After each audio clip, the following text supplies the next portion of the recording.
Hello, everyone. Welcome back to Clever Remarks, the game show where we answer some of the world's silliest questions. Joining us today to give us these answers is Aj and Quinn. My name is Aj, and a fun fact about me is that I used to figure skate. Hello, I'm Quinn, and I'm the host of Cited TV News. That is true. Product placement, guys. It's very important. Product placement, but like for the same studio. When you're wet, a towel is said to dry it up. Can you use a towel on a tsunami? Aj, you go first. So with the tsunami, you just have to get several towels. What you end up doing is recruiting efforts from other people. Get, like, if it's an island or something, get everyone set up with their own towel. The thicker bath towels are preferred. But what you can also do is get buckets. And if you just take the bucket of water that from the tsunami, just take buckets and you dump it down the drain of your sink, just keep doing that. And that's how you handle a tsunami. I think what made that so incredibly funny was that you had a straight face the entire time you were saying it. Quinn, what do you have to say? So my thought process on this is you need to have the biggest towel you can manufacture possible. Like sewing every single towel in the entire world together. And I definitely think Japan already has a solution, or Hawaii needs to figure it out. The two of them, I don't know how often. I know Japan gets earthquakes a lot. So I don't know if they have tsunami stuff, but they're very intuitive and they're very futuristic. So they would do it. They would do the manufacturing of it. It would take every towel. That, or they would have to make towels that big to protect the entire island. I love both of these answers, but I'm going to give it to Aj. That was really funny. Yeah, that's valid. That you deserve that. Yeah, dump it down the drain. Where do you think the drain leads to? The pipes, obviously. Oh. And they go wherever the pipes go. To the ocean. It's a very simple answer, Lloyd. It's like the rain process, you know, you dump it down the drain, it goes back into the ocean, and then it repeats. Got that, you know. No, you're forgetting the evaporation stage, though. Is that real? What do you mean is that real? What? Is that real? I don't know. Now I'm starting to question. All right. Just for sake of time reasons, we should just move on to the next question. Is the Earth round or just really good at faking it? Quinn? It's really amazing at faking it. Like, everything we work on is flat, right? So we are forcing the world to be flat. So the world is round, but we're good at making it flat. We're putting our societal standards on the Earth. We're peer pressuring the Earth. Yes. Standard. We are bullying the Earth into being flat. Right. Okay. Okay. AJ, what do you have to say about that? So I'm gonna agree that the Earth is just really good at faking it. What it's doing is, so it's flat, right? And it's putting a mirror under its like body, so it reflects, and you see another half of the Earth below that. But it's all flat. It's like light tricks, like magic type thing. Like the image of the sun reflects, the image of the Earth is reflected back from the sun onto that other mirror. So that's how it looks like we have a globe. So far. I'm just looking distressed. I don't even know what to say. Like, I guarantee you some flat earther out there somewhere has said what I just said. I guarantee it. Exactly. Okay. I like the concept of the Earth being bullied and peer pressured. Thank you. So do that one. Yeah. Personally, I agree with that. I think us bullying the Earth is that one landslide. Thank you. Yeah. Thank you. I mean, how else is the Earth gonna learn? Exactly. Right? No, like, for real. Literally. Yeah. No. That's simple as that. All right. Next question. Why do we say "bless you" when someone sneezes? AJ? It's actually an acronym. Bless you. It's big, little, everyone sneezes. Sometimes you own yours. But the you was an accident. That was a misspelling. It's actually spelled Y-O-Y. So that's a grammatical error on your part. It's not a common known thing, but that is what it's supposed to be. And we're telling them that, like, you own your sneeze. Like, Take responsibility for that. Okay, whatever I have prepared, I don't think can equate to that amazing presentation. So there's the logistical answer, which is people would say that like God bless you with health. Where that's the actual meaning. However, bless actually means, let me correct your acronym, bunions, lesson, enjoyment, sneezes, snakes. That's what it means. Bunions. It would have been Funyuns, but they didn't have Funyuns yet. You know what? See, Lloyd, here's the problem. I am using the English translation, but Quinn is using the one from Switzerland. Yeah. That is the Swiss version of That's my bad. The acronym. Right. That's my bad. I could You're see so right. I could see how that translation could have been mixed up there. And if not for the incredible answer and presentation, whatever Quinn said, the correction is what will give you the point for that one. That was me. Yes. Oh no. Points. My bad. Gwen, you were really like, yeah. No, it's fine. I wasn't very obvious on who I meant by that, but yeah, AJ, you get the point for that one. Cool. All right. Next question. If you give a fish a sword, is it a swordfish, Quinn? No, fish don't have hands. Can't give a fish a sword. I mean, yes, it would be a swordfish, but that would be in the case that they had hands. But there is a wild species of fish that we have yet to find, except I personally have discovered it in my personal scuba diving experiences, where I once gave a fish a sword and created the species. It's called the sword gish. Okay, AJ. So, as my opponent clearly stated, fish do not have hands. What they actually do is swallow the hilt of the sword, and they kind of let the rest of the sword stick out of their mouth, and that's how they like attack other fishes. And so it is called a swordfish. They actually combine like what's the thing called? Like Autobots. It's like Autobots assembled like Transformers. Yeah. And so it transformed into a swordfish. Like a Voltron? Yeah. You know how the Voltron, all 5 ships combined? Exactly, yes. That's what I was referring to. This is insane. Picked the right people. Yes. Yeah. I aggressively appreciate the Transformers reference so much that I will give you the point, AJ. That was great. Yes. Valid. Again, another valid point. All right. Here we go. Next question. If we are allowed to view the lunar eclipse at night and we have to wear protection when seeing a solar eclipse, does that mean the moon is overconfident and the sun is insecure? AJ?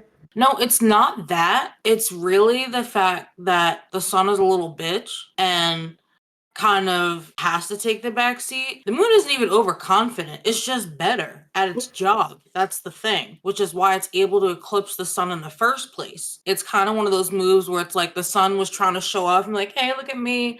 I'm the sun.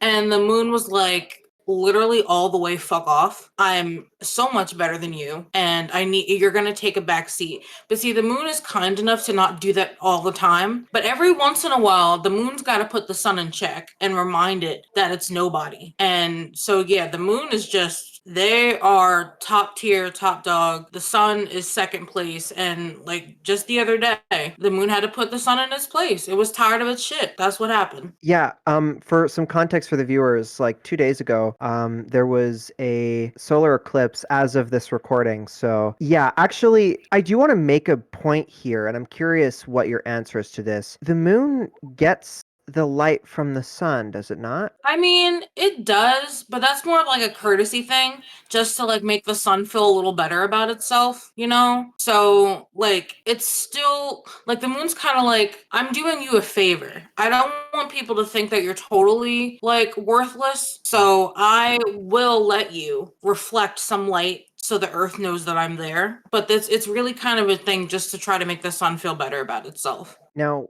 the sun doesn't even realize that, though. That's the thing. So the sun is the moon's bitch, and the moon is using the sun. Yes, exactly. Okay, just wanted to clarify. Yeah.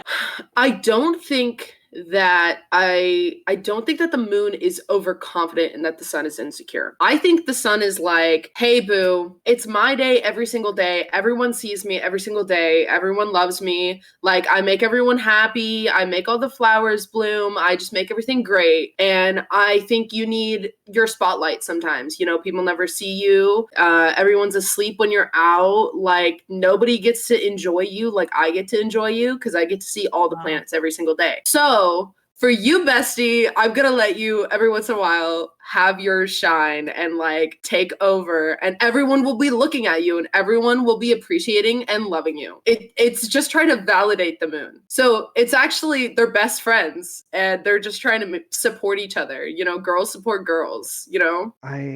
Lloyd's face. I'm gonna be so for real. Both of your answers are crazy.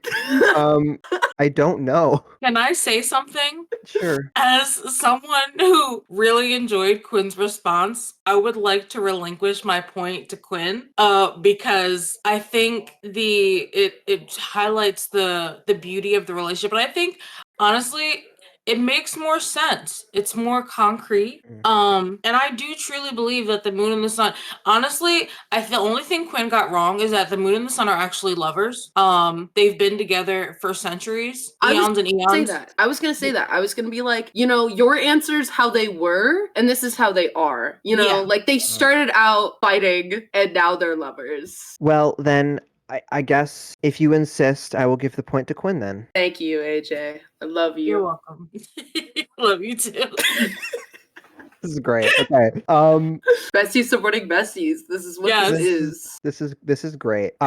This is where things actually get more exciting because we're gonna move on to our first minigame. Yes! So this first minigame is called Marketing Degree. It is inspired by Game Changer. The goal of this minigame is you guys will be shown some items, and then you will have to try to sell those items to me. The person who can sell the item to me the best will get the point. Got it. With that, we'll move on to the first one. Maple syrup, pancakes, sausage and eggs, ramen noodles. Oh, hell no.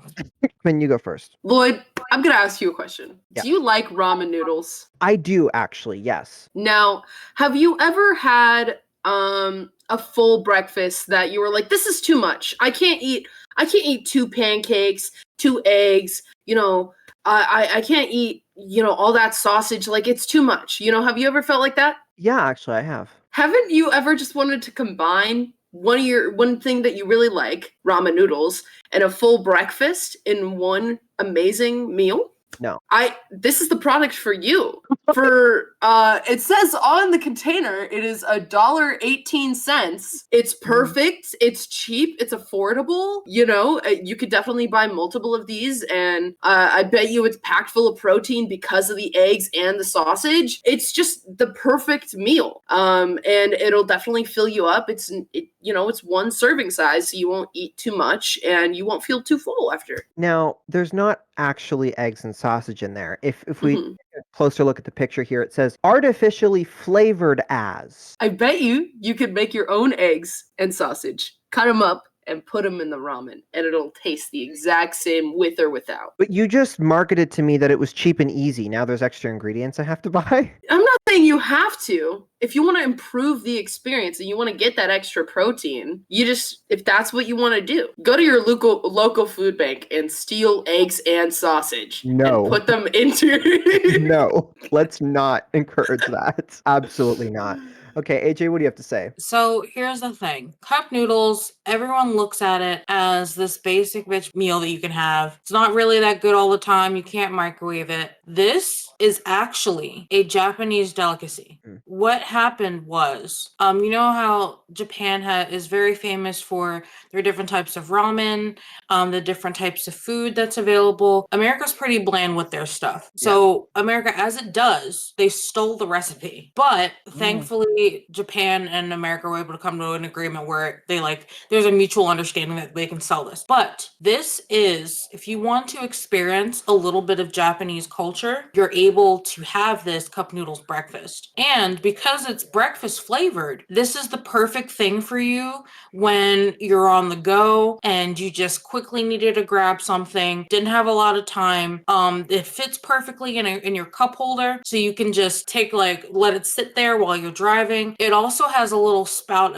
little paper at the top, which can be opened as like a flap, so you don't have to open it all the way, and you can drink your breakfast and just kind of get some noodles in there every now and then. And everybody knows carbs give you energy in the morning, and so that'll help you get through it. It's like having oatmeal, except it's nice and warm. It's in a delicious sauce. It's absolutely everything you could ever want, and it tastes like you're having the maple syrup pancakes, sausage, and eggs. Like, not everyone has time to sit down and eat all that. Like, especially during the work week, that's a weekend thing. So if you want a taste of home on the weekdays when you're on the go and a little touch of Japanese culture, this is for you. I have to figure out who I'm going to give the point to because I have different reasons for giving both of you the point. One, the answer was I actually found quite funny, which is Quinn. And the other one, I would actually buy this if it was being marketed to me by AJ. I think because the whole point of this is you're supposed to sell this to me, AJ did a better job at actually selling it to me. So I'll give you the point for that one. Yes. Okay, here's the next product. Gorgeous Thanos one-piece swimsuit for men and boys.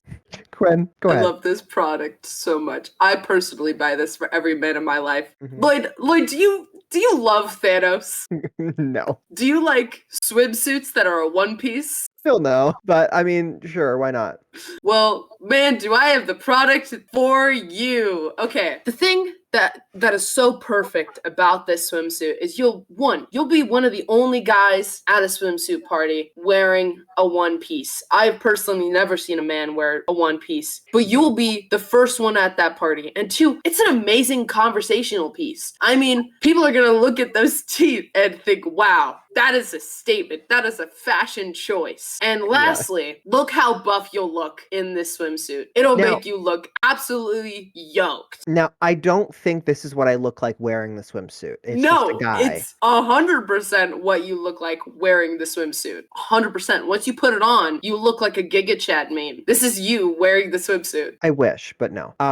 Absolutely not. If that's how this worked, I would buy this immediately. I would actually buy this immediately if that's how that worked. Although you instantly become yoked when you wear the Thanos swimsuit for men and boys. And boys. Okay, AJ. So the great thing about this one piece is that it's got spandex technology in it. So it does give you it tightens up and gives you control where if you've got a little bit of tummy, flattens that out, accentuates the pecs, makes you look great. It's very flattering. And on the adult men and on the boys, there actually is a different model for the younger boys because they don't need that kind of stuff. They're kids. That doesn't have that spandex technology in it. But everyone loves the power of Thanos. He may not have done some great things, but what he stood for and is power and greatness. And everyone can relate to that or want that in their lives, at least to an extent. And what this does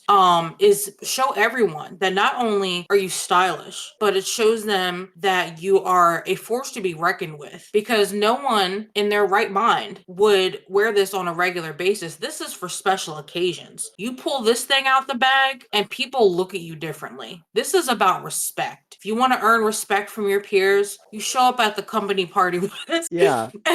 and everyone looks at you differently. I wonder why. Okay. I'll give you the point for that one. I still wouldn't buy it, but but for the most convincing answer, sure. Oh, okay. Yeah, with that, we'll go to the next product. The No Phone Air. Quinn, go ahead. Okay, holograms. This is basically a hologram. You know, people are on their phones way too much. We're all, it is a way that people connect, but this will give you some time to disconnect, and it'll give you some time it'll help you connect with your nature side and going outside. You won't be on your phone as much until you'll be going out to interact with people, and you'll be able to spend time with people in person. All right, AJ. So the No Phone Air is a quality piece of technology, actually. Can't quite put your finger on it. so to speak. Yeah. But there's something so great Knee about slapper. Sorry, go ahead. the no phone air is embedded with technology that actually adheres to your fingerprints. So you don't actually have to hold a phone. So when you need to make a call, you simply go like this and you're able to make a call. Yeah. And you can hang up by just doing this motion. It automatically knows that you're hanging up the phone. It meshes well with computers and laptops. It automatically turns your non-touch screen products into touch screen because of the tracking that's in your finger with it going across the screen and stuff. And all this can be done again with no extra material, free pockets, all that stuff. And I think it's just a great product that's really convenient, compact, and it's literally applied like hand sanitizer. You you just kind of rub it on, and the nanobites attached to your fingertips and your hand, and So it's basically like a Neuralink or the Apple like VR. Yeah, it's kind of like a VR type thing. Yes. But we already looked into. I know a lot of people get concerned about like microchips being implanted and things like that. We want to make it clear that this is not what this is. You can easily remove the no phone air by washing your hands with soap and water. Comes right off. But you're able to link it again by using the like hand sanitizer. Just kind of pump it from a bottle, rub it on, you're good to go. It's very, very simple. Very simple. I'll give you the point for that. Cool. That's good. All right. Yeah, okay, with that we'll move on to round 2 now. Yeah. All right. Here's the first question. 100? Yes. Oh, just yes. Okay. Quinn, what do you have to say about this? This is an 8th grader's Instagram bio after passing their test. 100. Okay, AJ. I already gave my answer. Yes. Just yes. Okay. I thought maybe there would be more to it. Yes it is. This is no. Don't be surprised. It was funnier. Next question. If we can't talk about Bruno, then why can we talk about Hernando, AJ? We can talk about Hernando because he didn't predict that everyone would die. So he's safe to talk about. And he honestly is better looking. So he comes up in conversation more anyway. So yeah, that's why we talk about Hernando. Okay, Quinn. If I'm not mistaken, Hernando is just Bruno with a bucket on his head. And that's why we can talk about him. Because it's hiding his identity. Hernando is actually committing identity theft. Just he's getting away with it because he is hiding his identity. Right. The fact that you knew the lore is crazy, so I'll give you the point. That's great. Thank you. Okay, next question. If cake is an expression for how much gyat someone has, does that mean the body is a bakery? Gwen. It does not make your body the bakery. It makes your parents' bodies the bakery combined. Obviously, one's the baker and one's the bakery, if you know what I'm saying. This is the talk. I'm giving you the talk right now. That's what we're going through right now. But to shorten it up, it means your mother's body is the bakery. So she gives birth to you and you come out looking, hold on, I'm realizing what I'm saying as I'm saying it and implying that a child has a yacht, and I do not want to say that. Now, fast forward at least 18 years. Yes, then your mother would have given you that gyat, because your body is genetic and you're gonna look like your parents. So if your parents are Kim Kardashian, then you're gonna be as flat as a fucking pancake.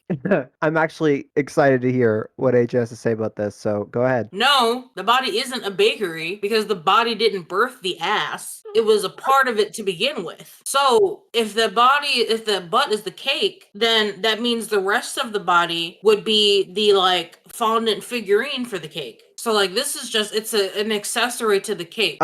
Wow. You just said it. Okay. All right. I'll give you the point for that one. Thank you. For being correct and for being funny while doing that. Wow. Okay.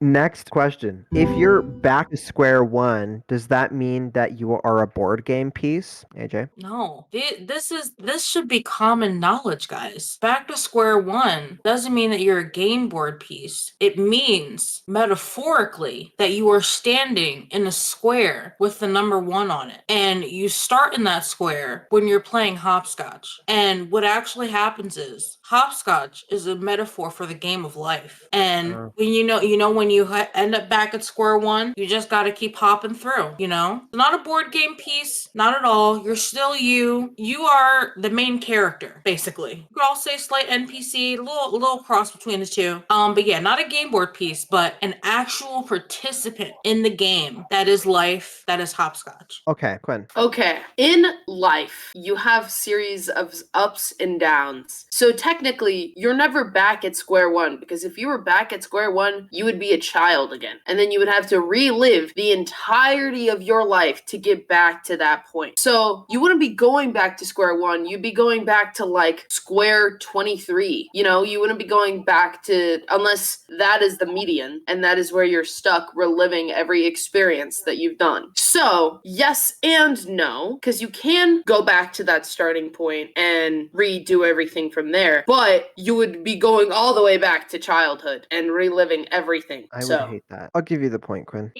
We're going to move on to our next minigame. This next minigame is called Moral of the Story. Now, if your brain isn't functioning, this is going to make it worse. I do promise you that one. So the way Moral of the Story works is I basically give you guys a sentence, a phrase, a word, and you have to tell me what the moral of the story is, what it's trying to say. So there are 6 of them, which means 3 for each of you. I will rate your interpretations from 1 to 3 points each. The first one, and you're going to have to bear with me while I try to read these correctly. Don't think that carrot big because carrot big leaf because small leaf, carrot big not leaf big size. AJ, you have to tell me what you think this means. Tell me the moral of the story. The moral of the story, are we asking for like literally? I'll let you decide. So the moral of the story is just because you see someone blossoming in life, they seem like they're doing all these things and they're accomplishing so much and you feel like you haven't really done anything, that doesn't mean there's any depth to this person. Meaning they've got the big leaf, very small carrot. And whereas myself, I may have a smaller leaf because I'm not doing as much right now, but I'm doing the inner work and strengthening myself. So my carrot is huge. So don't.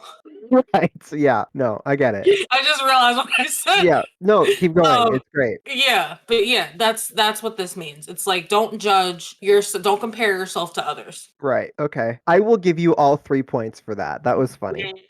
All right, here is the next one. Sometime on the way to successful, first steps of all of the steps to being successful steps are hardest of all of the steps to successing steps. Quinn. Sometimes in life, you take steps and you try to do things in life that, you think won't help you, or, you do this, you do that, and you think, oh, it won't help me in the future. But every small thing that you do can impact your future, right? Mm-hmm. And so everything you do will help you build the successful future and the successful foundation of what you need for the future. Right, so what about all the steps? Life is a highway, and I'm gonna walk it all night long. Some would say you try your best and you don't succeed. You get what you want, but not what you need.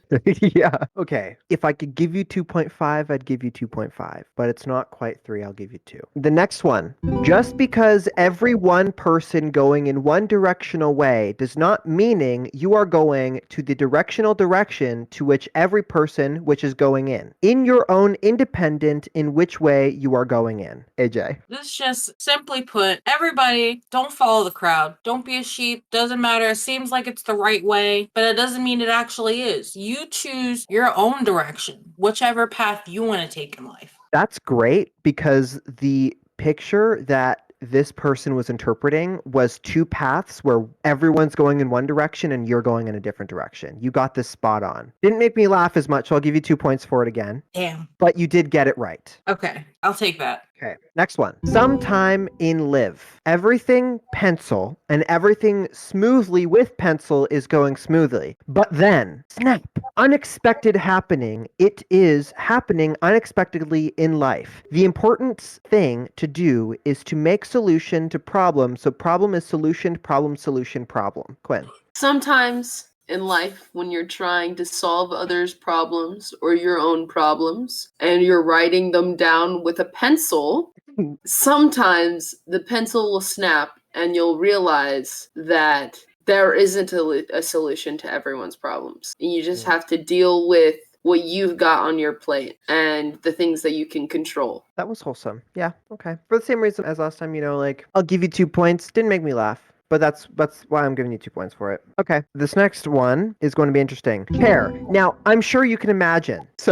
I'm sure you can imagine what the AI was interpreting here. So, AJ, take it away. So, chair. Anytime you see a chair, you're like, what I think of is you can be a stand-up guy or you can be sitting down. You have to make the choice. Am I going to stand on top of the chair and be the tallest in the room and be the stand-up guy that I know I need to be and can be? Or am I going to be sitting down in the chair, letting everyone else tower over me, not taking the chances, not moving forward in life? Be the guy that stands on top of the chair. Okay. I feel like it just defeats the purpose of a chair. But like I'm just saying. But I'll give you another 2 points for that. Okay, I'll take it. Okay, here's the last and final one. The more you know are knowing what you are knowing, and more your brain size in your head size big, the less you need to say to talk in argument with other peoples with smaller brain head shouting. Quinn. Sometimes you're an intellectual, and sometimes you talk to Lloyd, and you just need to roast Lloyd straight out of the gate. Sometimes you have a brain, and sometimes you talk to Lloyd, and you have such a big brain that the arguments you make, his little brain can't comprehend. Now, I just want to remind you who's given the points here. Hey, but it was funny though. What's the moral of the story? The moral of the story is I know that I have a bigger brain than you, and I'm smarter than you, Lloyd. Can I come in for a chance to steal the points? No! You know what? No! Please, no! I'm losing this game. Okay, I here's what I'll say. Because I like the proposal so much, because you just said my brain is small, I want to see what AJ has to say. Yeah, so go ahead. So, what this is saying is the person that's shouting, talking over you in an argument, in a discussion, person that can't keep their head cool, they've actually got a small brain. They're not thinking very much. They don't have much going on up there. They're just spouting nonsense. But the person that's able to have a discussion and be able to explain themselves confidently, they are the one with the big brain. So, people with smaller brain heads shouting. And that's all I'll say. Okay, I'll give you 3 points for that. Yes. I'm not doing it to make you upset, Quinn. I'm just you're taking it out on me. I called you dumb, and you're spiting me. Oh no! You literally gave lies. You gave AJ fucking points, and you gave them chair, and you gave me that word vomit immediately after. What are you? I thought you had I thought you actually had the better one because chair is just fucking chair. But you actually had something to work with. No, chair is easy to work with. Fine. You know what? If that's the case, then chair. I want chair. Okay. Go ahead. See, chair. Okay. You know what? Fuck that. Let's move on. Give me 3 points for saying chair. Give me 3 points. I'll give you 3 points because it doesn't change who wins. Yeah, I'm losing anyways. Yeah, so the winner of today's episode is AJ. Congratulations. Yay! That's the end of our show. So thank you guys so much for watching, and I hope you have a lovely rest of your day. See you guys later. Bye-bye, everyone. Bye!